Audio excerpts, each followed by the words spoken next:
लाखों में कोई एक ऐसा पॉलिटिशियन होगा जो अपने बच्चे को टिकट दिलाने की जगह किसी और के बच्चे को टिकट दिलाए। जब सही काम करना सबसे मुश्किल काम है और फिर भी आप सही काम करते हैं, उसको बोलते हैं एथिक्स। अर्जुन जो है ना, वो उसके इमोशन उसके रूट कॉज बन चुका था। उसकी मिजरी, उसके दुख के लिए टेम्परेचर बढ़ गया, रोंगटे खड़े हो गए, पसीने छूट रहे हैं, आंसू निकल रहे हैं, गांडीव छूट गया, हालत खराब हो गई, गला सूख रहा है, रोने लगा है अर्जुन। वो हालत कब रोए थे आप लास्ट टाइम, उसको याद करो आप। इमोशन होना ठीक है, इमोशनल होना नहीं। सेंटिमेंट होना ठीक है, सेंटिमेंटल होना नहीं। अर्जुन जो उसके साथ बुरा कर रहा है, अर्जुन उसके साथ भी बुरा नहीं करना चाहता। डिफरेंस है between what is right and what you like. और ये आम जिंदगी में बहुत होएगा आपके साथ। आज का जो चैप्टर है वो बड़ा कॉम्प्लिकेटेड चैप्टर है। ये आपकी जिंदगी से निकल के आएगा, देखना। एक आदमी ओनर बनता है जिम्मेदारी लेने से, सही निर्णय लेने से।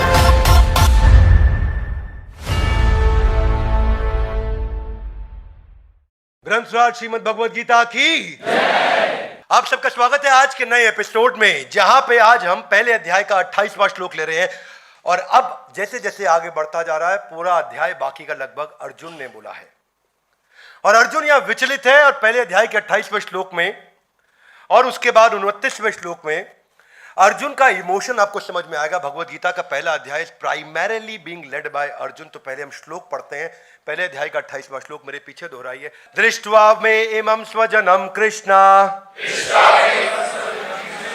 युयुत्सं समुपस्थितम् सीदन्ति मां गात्रहाणि मुखम च परिशुष्यति। तो पहले ऐसे समझते हैं कि कह रहे हैं दृष्ट्वा। दृष्ट्वा का अर्थ क्या हुआ? देख रहा हूं। इमं स्वजनम कृष्णा, हाथ आगे लाइए, ऐसा देख रहा हूं। इमं, इन सबको। स्वजनम, ये मेरे ही जन है। स्वजन यानी कि मेरे अपने स्वयं के जन है, ये मेरे ही अपने दोस्त हैं, रिश्तेदार। इनके साथ बचपन में गिल्ली डंडा कंचे सब खेला मैं, वही सामने मेरे अगेंस्ट खड़े हुए हैं।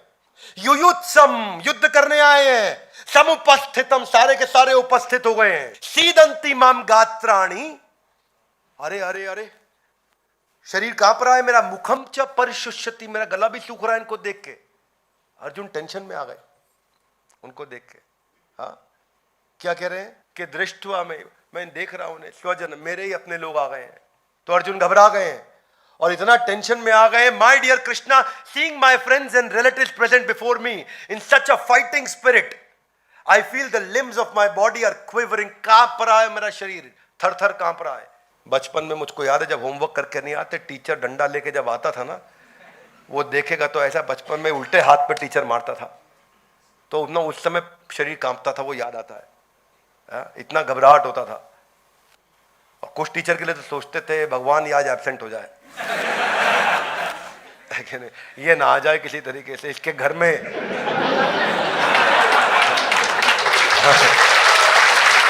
क्यों? क्योंकि सीदंती माम गात्राणि मुखम च परिशुष्यति। अपना भी वही हाल होता था। लेकिन क्या है, अपना वो छोटा प्रॉब्लम था। अर्जुन का प्रॉब्लम बहुत बड़ा प्रॉब्लम है। इमेजिन कितना बड़ा प्रॉब्लम है। आप सोचो ना, मतलब अगर आप ही का सगा भाई चाकू लेकर के आपको मारने आ जाए, घर की सिचुएशन समझो, मतलब इसको मायोपिक देखते हैं थोड़ा, तो आपको लगेगा मेरा अपना खून, आपका अपना बेटा आपका हत्या करने आए, मेरा अपना बेटा, इसको मैंने पाला पोसा, आज मुझे मारने आया। कितना हर्ट होएगा आपको। इमेजिन अर्जुन का फीलिंग समझो। थोड़ा कंफर्टेबल एटमॉस्फेयर था वहां, लाउडली यस नो? कंफर्टेबल था। एयर कंडीशन ऑडिटोरियम में बैठे थे, east of Kailash ISKCON temple के ऑडिटोरियम में बैठे थे। युद्ध का माहौल था, टेंशन का माहौल था। और जो कृष्ण को देखो चुपचाप सुन रहे हैं अर्जुन को। अर्जुन बोले जा रहे हैं, कृष्ण सुने जा रहे हैं। कृष्ण भी डांट लगा सकते थे, चुप अर्जुन, क्या बेकार की बात कर, अभी युद्ध का टाइम है, लड़ ले, शाम को आपस में कमरे में चर्चा कर लेंगे यार। कृष्ण ऐसा बोले? कृष्ण सुनते रहे। बहरहाल अर्जुन अभी बोल रहे हैं। तो जो अर्जुन की हालत थी ना, उसको समझते हैं। पहले 29वें श्लोक को भी एक साथ ले लेते हैं, तो दोनों श्लोक को हम समझते हैं, ताकि, क्योंकि दोनों का एक ही सिमिलर मैसेज है। तो आज के इस वीडियो में दो श्लोक एक साथ लेंगे। अगला श्लोक मेरे पीछे बोलिए। वे पतुश्च शरीरे में रोमहर्षश्च जायते गांडीवं संसते हस्तात् त्वक्च एव परिदह्यते वे पतुश्च शरीर, मेरे शरीर में देखो, मेरे शरीर में वे पतुष, ट्रेम्बलिंग कांप रहा है ऐसा, रोम हर्चश्च जायते, रोम, रोम समझते हैं, रोम रोम खड़े हो गए, रोंगटे, वो कह रहे मेरे रोंगटे खड़े हो गए हैं, रोम हर्चश्च जायते, गांडीवम स्रंसते हस्तात्, गांडीव सबसे पावरफुल चीज जो अर्जुन के हाथ में थी, कह रहे वो भी खिसक गई, जो ताकत देती थी अर्जुन को, गांडीव, गांडीवधारी अर्जुन, उस गांडीव के बल पे एम्बीडेक्स्ट्रस थे अर्जुन। एम्बीडेक्स्ट्रस कौन होता है? जो दोनों हाथ से तीर चला सकता है, इधर से भी तीर चला सकता है, उधर से भी चला सकता है, अनलिमिटेड तीर एक साथ चला सकता है, किसी भी परम्यूटेशन कॉम्बिनेशन में, ट्रिग्नोमेट्री के किसी भी एंगल के साथ में अर्जुन कहीं से भी तीर चला करके वायु के बवंडर तूफान को कंट्रोल कर सकते हैं। गांडीव जो उनको दिया गया था, जिसके कारण वो इनविंसिबल हो चुके थे, वो गांडीव उनके हाथ में नहीं रुक रहा इस समय। वो अर्जुन जो आंख बंद करके उल्टी परछाई पे मछली की आंख को भेद दे, वो अर्जुन जो सबसे ज्यादा इंटेलिजेंट माने गए हैं मिलिट्री आर्ट्स के अंदर, उनके पास गांडीव भी आ चुका और वो भी गिर रहा है नीचे। यानी कि आपके पास, आप ऐसे सोचो कि आपके पास सबसे बड़ी जो पावर है, आपके पास सबसे बड़ा समझो जो स्ट्रेंथ है, चाहे वो आपका धन है, आपके हाथ में नोटों से भरा बैग है, तो आप उसको आग में डाल देंगे जलाने, ये भी मेरे काम का नहीं रहा। अब तो गांडीव छोड़ दिया उन्होंने। और क्या कहते हैं? त्वक्च एव परिदह्यते, त्वक मतलब त्वचा, स्किन, तो मतलब मेरी स्किन जल रही है। सोचो उनका बॉडी टेम्परेचर कितना बढ़ गया होगा कि स्किन में आग लगी हुई है, जल रही है। कितना बॉडी टेम्परेचर, कितना भयंकर ज्वर, जिसको बुखार बोलते हो आप आम भाषा में। तो जब आदमी का ब्लड प्रेशर बढ़ता है, टेम्परेचर बढ़ता है, तो बॉडी जल रही होती है, गर्म होती है, ठंडी पट्टी रखते हैं। समझ रहे हैं मेरी बात को? तो अर्जुन का इमोशन समझो आप, ये इमोशन जो अर्जुन का, my whole body is trembling, my hairs are standing on the end, my bow Gandiv is slipping from my hand and my skin is burning. तो अर्जुन की फीलिंग समझिए पहले अध्याय में क्या हो रहा है। भग ये युद्ध से पहले का सिचुएशन है। सो अर्जुन युद्ध नहीं करना चाहते थे। तो अर्जुन नेचुरली, अर्जुन ठीक ही कह रहे हैं एक तरह से। Would you agree with me? Yes no? Hey guys come on louder, yes no? No,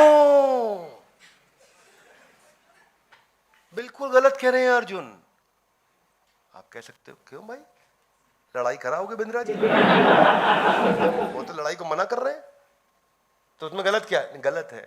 हाथा की लड़ाई क्यों? देखो मैं इसको ऐसे समझाता हूं, एक उदाहरण से समझाता हूं, तब पूरी बात समझ आएगी। नहीं तो फिर आपको ना, आपको एथिकल डिसीजन और इमोशनल डिसीजन के फर्क समझ में नहीं आएगा। क्योंकि इस चैप्टर का नाम आप कह सकते हो, इस वीडियो का नाम है ethical decision versus emotional decision. इस चैप्टर को ऐसे समझो आप, ethical decision versus emotional decision, तब आपको चैप्टर समझ में आएगा। पर एक मिनट के लिए लेते हैं, क्या इस हॉल में कोई व्यापारी है जिसकी टीम में 10, 20, 50, 100 आदमी काम करते हैं? कोई व्यापारी, बिजनेसमैन? तो खड़े हो जाइए। क्या नाम है आपका? सेवक नौटियाल। नौटियाल जी, अगर आपकी टीम में कोई रिश्तेदार है, इमेजिन करिए आपका बेटा बड़ा हो गया, आपके साथ कंपनी में काम करता है, और वो आप ही की कंपनी के अंदर एचआर में एक लेडी काम करती है, वो उसको जाकर के मॉलेस्ट करता है, रेप करने की कोशिश करता है, तब क्योंकि वो आपका बेटा है तो आपको उसे माफ कर देना चाहिए? Yes no? No. Come on, yes no? No. क्यों? Because it against the law and company policy also. तो आपका बेटा है, दैट डजंट मैटर ना। आपका भाई है, इस कंपनी ओनली, इस सन एट होम हाँ? ओनली। बाकी लोगों के लिए एग्जांपल सेट करना है कि मेरा कोई और भाई भी ना करे ऐसा। Yes, nobody is allowed that ना। सुनिए सुनिए, वेरी गुड, एकदम फट से आपने डिसीजन ले लिया। क्या डिसीजन लिया?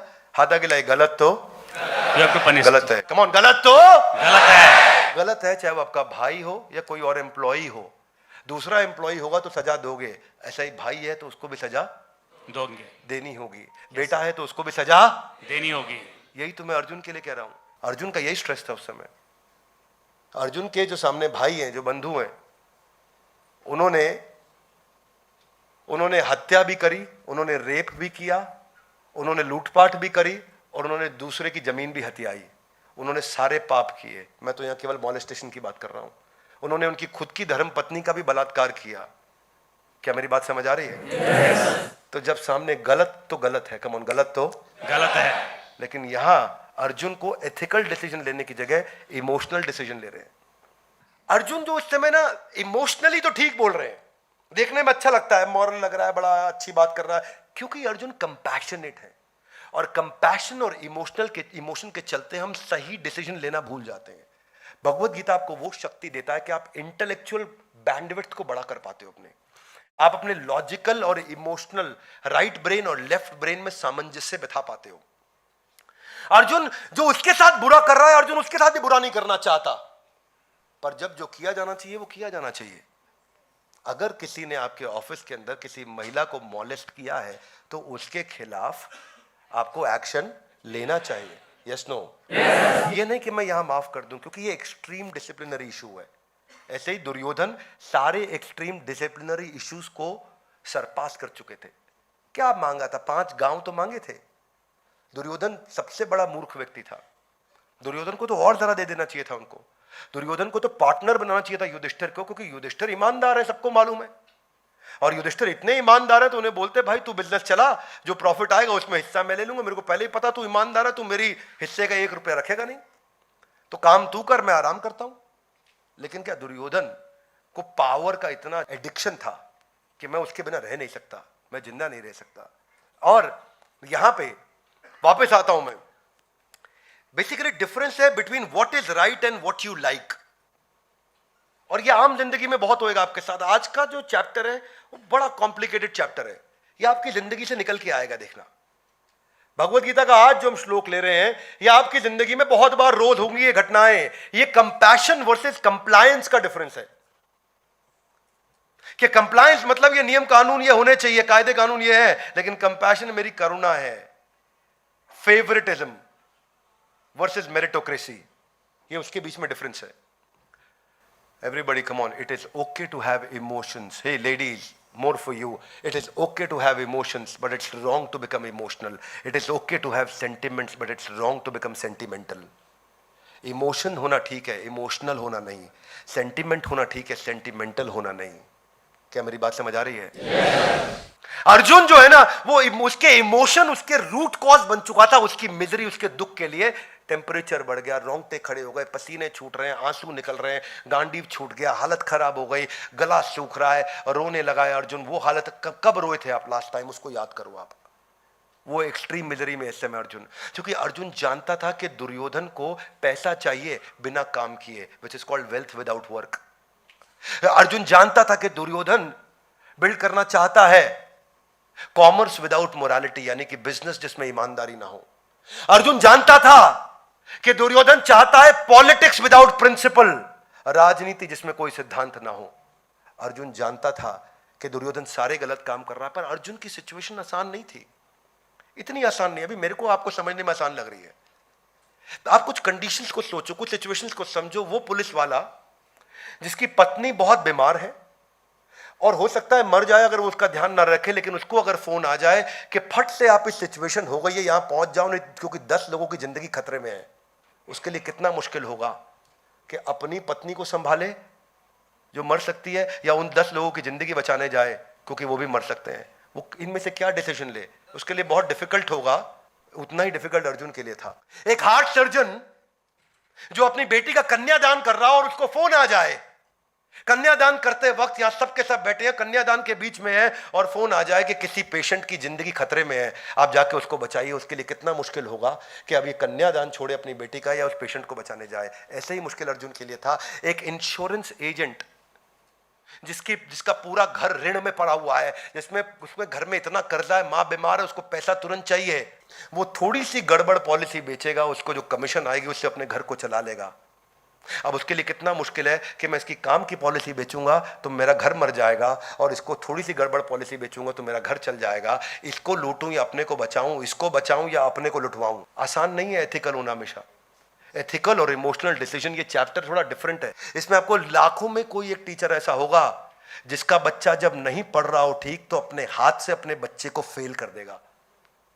लाखों में कोई ऐसा वाइस चांसलर या चांसलर होगा जो अपने बच्चे के नंबर कम आने पर अपनी ही यूनिवर्सिटी में उसको एडमिशन देने से मना कर देगा। लाखों में कोई ऐसा जज होगा जो अपने बेटे की गलती पे उसको मौत की सजा दे के सुना के पेन को तोड़ देगा, कोई जज नहीं करेगा। लाखों में कोई पुलिस वाला ऐसा होगा जो अपने बेटे की गलती पे अपने बेटे के खिलाफ FIR लिख देगा। अर्जुन के लिए सिचुएशन आसान नहीं थी। लाखों में कोई ऐसा डॉक्टर होगा जो अपने बेटे का ऑपरेशन छोड़ के किसी और अर्जेंट ऑपरेशन को देखने के लिए चला जाएगा। लाखों में कोई ऐसा निर्माता निर्देशक होगा जो अपने बच्चे को लॉन्च करने के लिए की बजाय किसी और के बच्चे को लॉन्च करने चला जाए। लाखों में कोई एक ऐसा पॉलिटिशियन होगा जो अपने बच्चे को टिकट दिलाने की जगह किसी और के बच्चे को टिकट दिलाए। इनके उल्टे उदाहरण तो बहुत मिलेंगे, पर ऐसे उदाहरण, क्योंकि ये नेचुरल है कि आप इमोशन को एथिक्स के ऊपर चूज करते हो, क्योंकि जो आपको अच्छा लगता है या जो सही है उसमें क्या चूज करना है। एक टैक्सी ड्राइवर, आपको पता है यहां से आपको दफ्तर जाने के रोज 500 रुपए लगते हैं, वो एक दिन आपसे 300 मांगता है, आपको मालूम है ये गलती से कम मांग रहा है, तो क्या आप उसको 200 एक्स्ट्रा दोगे? मुश्किल होता है ये डिसीजन। एक रेस्टोरेंट में आपने 5 डिश ऑर्डर करी और गलती से उसने 3 का बिल भेज दिया। अब आप क्या बोलोगे कि उसको कि नहीं 5 का बिल दूंगा मैं, क्योंकि मैं तो 5 ऑर्डर किया।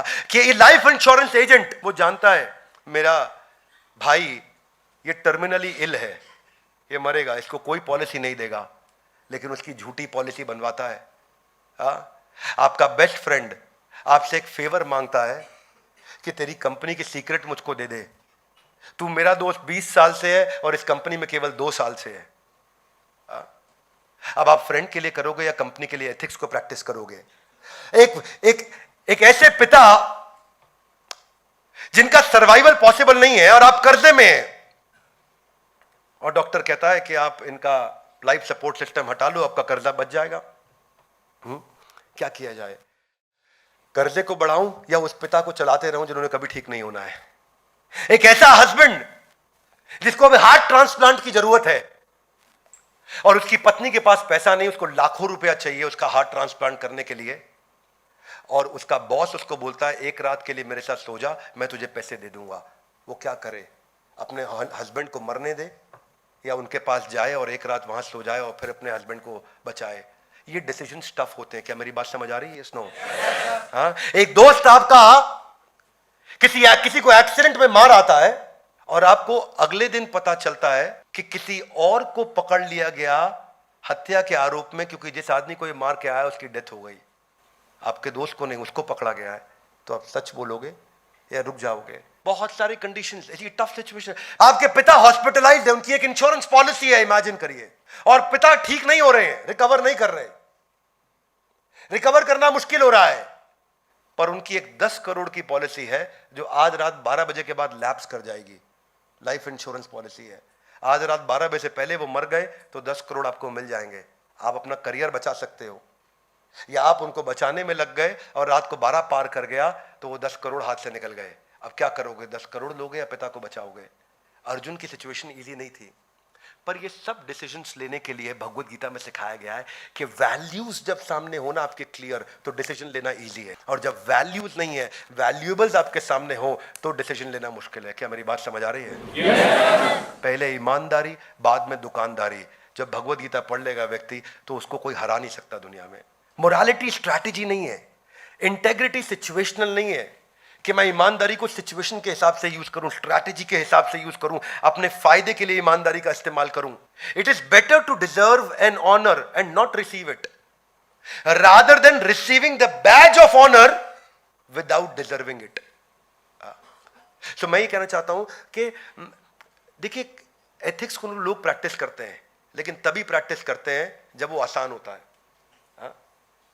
देखिए, इट इज एथिकल होना वो नहीं है कि when you are doing the right thing when there is no choice. Ethical होना तब है when you are doing the right thing, when doing the right thing is the most difficult thing and you are still doing the right thing. जब सही काम करना सबसे मुश्किल काम है और फिर भी आप सही काम करते हैं, उसको बोलते हैं एथिक्स। मेरे क्लाइंट हैं अग्रवाल जी, इनकी लॉजिस्टिक्स कंपनी है, ये इंडियन आर्मी में हुआ करते थे, हमारे प्रोफेसर भी है। कंपनी ठीक चल रही थी, एक दिन दोस्त इनके पास आया और बातचीत हो रही थी, तो वो भी इनके साथ आर्मी में कर्नल था, ये भी आर्मी में कर्नल थे। वो उनको बोला, यार अग्रवाल परेशान चल रहा हूं। बोला, क्या परेशानी है यार? वो नौकरी ढूंढ रहा हूं, कहीं नौकरी नहीं है मेरे पास, परेशान हूं। अरे तू तो मेरे साथ कर्नल था, तू नौकरी ढूंढ रहा है, क्यों परेशान होता है यार? तू आजा मेरी कंपनी में काम कर मेरे साथ। बोला, क्या बात करता है? हाँ यार आजा ना, जनरल मैनेजर ऑपरेशंस रखते हैं, तू ऑपरेशंस अच्छा संभालेगा, तेरा आर्मी में एक्सपीरियंस अच्छा रहा है। बोला, थैंक यू यार, तूने मेरे को इमीडिएटली नौकरी दे दिया यार, thank you, so nice of you. कुछ दिन, हफ्ते, महीने ठीक ठाक बीते, सब ठीक चल रहा था। तो अग्रवाल जी और ये रात को एक दिन 7:45 देर हो गई, अपने अपने केबिन से निकलते हुए अचानक मिले। तो दोस्त बोला, यार अग्रवाल आज एक बात दिल की कहना चाहता हूं। बोले बोल। बैठ यार, साथ में कुछ कॉफी पीते हैं। वाह यार अग्रवाल, एक बात बता, तूने और मैंने एनडीए के एग्जाम्स की तैयारी तो एक ही साथ करी थी ना, हाँ या ना? तू और मैं एनडीए एग्जाम इकट्ठे क्रैक करके आर्मी इकट्ठे एक ही दिन तो ज्वाइन किया था, हाँ या ना? तूने और मैंने इकट्ठे प्रमोशन ली थी, लेफ्टिनेंट कर्नल से कर्नल भी हम दोनों एक साथ बने थे, हाँ या ना? तू और मैं इकट्ठे वीआरएस लेकर के आर्मी से बाहर भी आए थे, हाँ या ना? आज तू कहां है?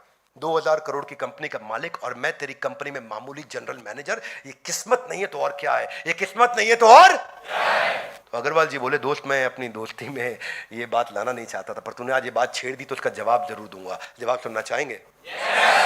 सुनना चाहेंगे? अग्रवाल जी बोले, याद कर वो रात को 2 बजे मैंने तुझे जगाया और बोला, यार दोस्त वो बर्फबारी हो रही है और हम मशीन बिना तरपाल चढ़ाए खुली छोड़ करके आ गए हैं, तो उठ चलते हैं, जाकर के वो मशीन को तरपाल चढ़ा के कवर करके आते हैं, नहीं तो नुकसान होगा। तूने मना कर दिया। तूने कहा रात के 2 बज रहे हैं, इतनी बर्फ में 3 किलोमीटर कौन पैदल जाएगा और वापस 3 किलोमीटर कौन पैदल आएगा? सो जा, सुबह तरपाल चढ़ा दी जाएगी। मैंने फिर इंसिस्ट किया, गलती हमारी है, हमें जाना चाहिए। तूने कहा यार क्या बात करता है, इस समय जाएंगे इतनी बर्फ में, बीमार पड़ना है, तू इंपॉर्टेंट है, मैं इंपॉर्टेंट हूं या मशीन इंपॉर्टेंट है? सो जा, सुबह जाएंगे। मैंने फिर इंसिस्ट किया कि हमें जाना चाहिए, नहीं तो नुकसान हो जाएगा। तूने क्या जवाब दिया? किसका नुकसान होगा? ना तेरा नुकसान होगा ना मेरा नुकसान होगा, सरकार का नुकसान होगा। सो जा, सुबह तरपाल चढ़ा देंगे। मैं फिर इंसिस्ट किया, दोस्त तू नहीं माना, तू अपने कमरे में जाकर के सो गया और मैं रात 2 बजे उठा, बड़े बूट्स पहने, छाता लिया, धसती हुई बर्फ में पांव घुसा के 3 किलोमीटर पैदल गया। रात को जाकर के 3 बजे पहुंच के तरपाल चढ़ाई और फिर पांव में धसती बर्फ के अंदर वापस लौट करके आया और अपने कमरे में आके सोया। दोस्त वो दिन था और आज का दिन है। तू तब भी, दोस्त वो दिन था और आज का दिन है, तू तब भी एम्प्लॉय ही था, इसलिए तू आज भी एम्प्लॉय ही है, और मैं तब भी ओनर ही था, इसलिए मैं आज भी ओनर ही हूं।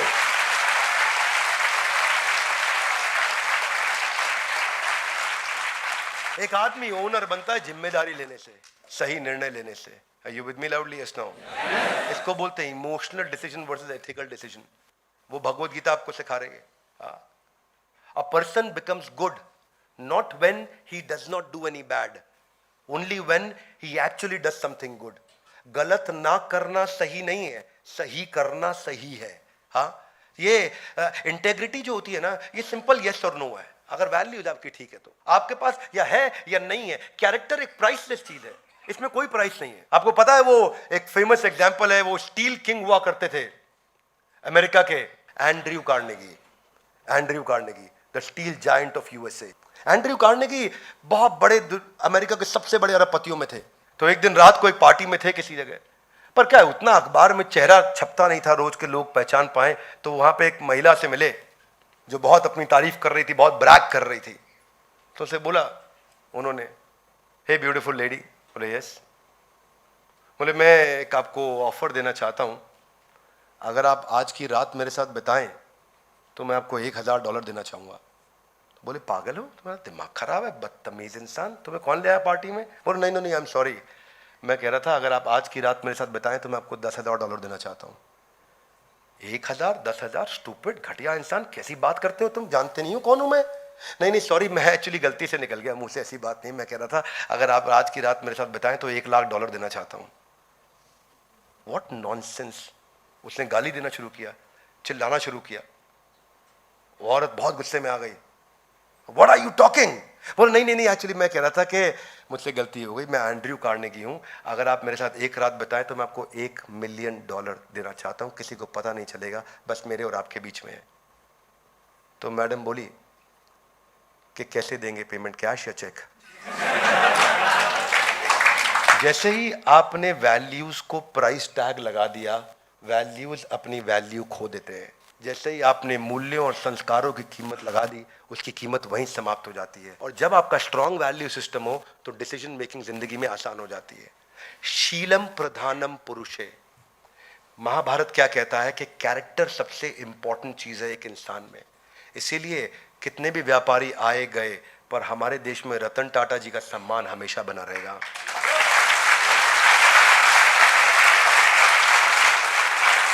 भगवत गीता एक ग्रंथ है कैरेक्टर का, मोरालिटी का, प्रिंसिपल्स का, वैल्यूज का। वे पतुश्च शरीरे में रोम हर्चश्च जायते गांडीवम, गांडीव खिसक रहा, इतना मेरा बुरा हाल हो गया। कैसे इमोशन जो होता है आपको अनस्टेडी बना देता है, कैसे वो आपको डिप्रेस स्टेट ऑफ माइंड में लेके जाता है। तो जो यंगस्टर यूथ इमोशनल होकर डिप्रेशन में चला जाता है, उनके लिए मैं मैसेज दे रहा हूं कि failing to face the fooling feeling, क्या failing to face the fooling feeling will make you face the permanent failing. मैं समझाता हूं। फेलिंग टू फेस, आप फेल कर रहे हैं, फेस करना किसको? फूलिंग फीलिंग, वो फीलिंग जो आपको बेवकूफ बना रही है। अगर आप उसको ठीक नहीं किया, वो फीलिंग फूलिंग फीलिंग जो आपको बेवकूफ बना रही है, तो failing to face the fooling feeling will make you face the permanent failing. आप परमानेंटली फेल हो जाएंगे अगर इसको नहीं किया संभाला तो। ये डाउन साइड है इमोशनल होने का कि आपकी डिसीजन मेकिंग एबिलिटी खत्म हो जाती है। ये डाउन साइड है कि आपके लॉजिकल रीजनिंग, लॉजिकल जो ब्रेन है वो स्लो हो जाता है। और ऐसे आदमी का पूरी दुनिया लाभ उठाती है। आपको पता है इमोशनल आदमी का हर आदमी फायदा उठा के चला जाता है। यस और नो? इमोशनल इंसान का हर बाजू वाला आदमी फायदा उठा लेता है। और ये जो इंसान है ये नंबर ड्रिवन माइंडसेट में फिट ही नहीं होता है, ये ओवर थिंकर है। और इसी की इसका stress, depression, lack of sleep, lack of diet, lack of hunger सब खत्म होता है। यही सिम्टम्स हैं इलॉजिकल पर्सन हो जाने के, जब वो लॉजिकल नहीं रहता। और वही श्लोक में बताया गया है, वे पतुश्च शरीरे में रोम हर्चश्च जायते। अगर ये अर्जुन ठीक होता तो भगवान उसको उत्तिष्ठ युद्धाय कृत निश्चय नहीं बोलते आगे चल के। तो ये आज का चैप्टर था हमारा, emotional decision versus ethical decision. इसको समझ पाना ये ग्रंथराज श्रीमद् भगवद गीता आपको सिखाती है। ये वो एक लर्निंग है, जिंदगी में सब छूट जाए, भगवद गीता की लर्निंग नहीं छूटनी चाहिए। यही मेरा आप सबको और पूरे देश को और हमारे सारे यूथ को, युवाओं को ये मैसेज है। इसीलिए मैं सबसे कहूँगा कि इस वीडियो को आप फैलाइए, लोगों तक पहुँचाइए, भगवद गीता पहुँचाइए, लोग पढ़ें और अपनी बुद्धि का विकास करें। ग्रंथराज श्रीमद् भगवद गीता की जय।